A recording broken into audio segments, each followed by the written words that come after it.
तो dear friends, welcome back. मैं हूं आपकी फ्रेंड मोनिका। आज का दिन शुभ हो। आज हम एक नए टॉपिक पे बात करते हैं और वो है कि हाउ टू रिमूव अवर पाप कर्मा, अपना बैड कर्मा।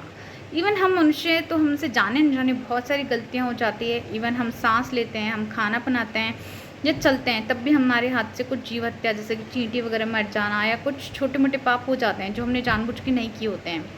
तो फ्रेंड्स, इसके लिए सुखदेव जी ने भगवद गीता में कहा है कि हमें गृहस्थ जीवन में रहते हुए हम यज्ञ और ये डेली नहीं कर सकते, लेकिन हम कुछ 5 यज्ञ हैं जो हम अपनी लाइफ में डेली कर सकते हैं। सबसे पहला यज्ञ है अपने घर में बनी हुई रोटी में से पहली रोटी गाय के लिए और आखिरी रोटी कुत्ते के लिए निकालना।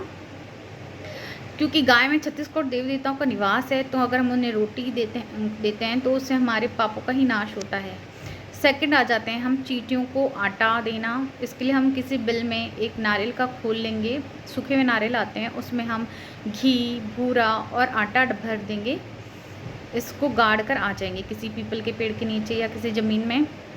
थर्ड आते हैं हम, उसके बाद हम चलते हैं पक्षियों को। डेली पक्षियों को कोई मिक्स अनाज या फिर चावल, जो आपकी श्रद्धा हो, आप अपने घर के बाहर डालें। बिकॉज़ घर के अंदर डालना, छत पर डालना ऐसे इतना अच्छा नहीं माना जाता जितना आप घर के बाहर सामने डाल सकते हैं या किसी कबूतरशाला में जाके डाल सकते हैं। फिर आते हैं, फोर्थ आता है मछली।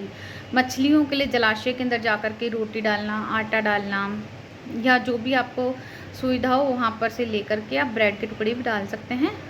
इसके अलावा हमारे 5वां यज्ञ है, हमारे घर पर जो भी गेस्ट आते हैं, अतिथि आते हैं, उनका खूब सत्कार करना, उन्हें अच्छे से खाना खिलाना। और अगर कोई भिखारी आता है तो उसे खाने के लिए कोई वस्तु उपलब्ध कराना।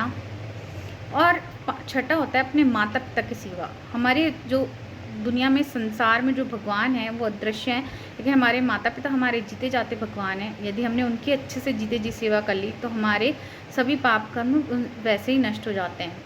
तो हमें अपने माता पिता की सेवा करनी चाहिए, उनकी पूरे हर काम में हेल्प करनी चाहिए, उन्हें टाइमली डॉक्टर से चेकअप करवाना चाहिए, उनके साथ टाइम स्पेंड करना चाहिए।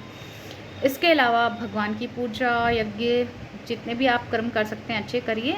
इस तरह से हम अपने बैड कर्मों को रिमूव कर सकते हैं। इस तरह से हम गृहस्थ जीवन में रहते हुए भी इन 5 यज्ञों के द्वारा अपना जीवन सफल बना सकते हैं। Okay friends, try it. Thank you.